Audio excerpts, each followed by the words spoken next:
المعجم الاوسط للطبرانی کے حوالے سے ایک بہت ہی پیاری حدیث لکھی ہے کہ رسول اللہ صلی اللہ تعالی علیہ وسلم نے فرمایا، جو صف میں خالی جگہ پر کر دے، اللہ اس کے اس عمل کے سبب اس کے لیے جنت میں گھر بنا دے گا۔ سبحان اللہ۔ دیکھیے، پڑھنے کے حساب سے، سننے سنانے کے حساب سے ایک بہت ہی چھوٹی حدیث ہے، لیکن اس کے اندر غور کریں، اس کے فائدے، اس کے لوجک میں غور کریں آپ۔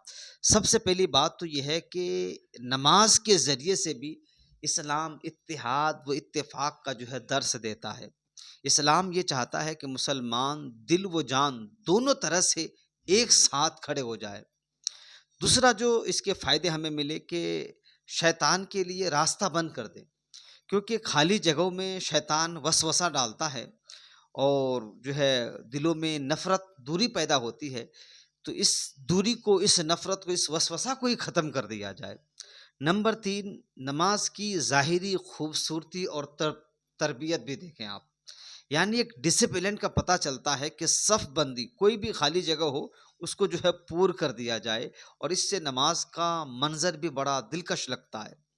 چوتھی بات، سب کو برابر کا درجہ۔ اسلام برابر کا جو ہے اور مساوات کا درس دیتا ہے، چاہے امیر و غریب کوئی بھی ہو، وہ ایک ہی صف میں کھڑے ہو جائے۔ کہتے ہیں نا کہ ایک ہی صف میں کھڑے ہو گئے محمود و ایاز، نہ کوئی بندہ رہا نہ کوئی بندہ نماز۔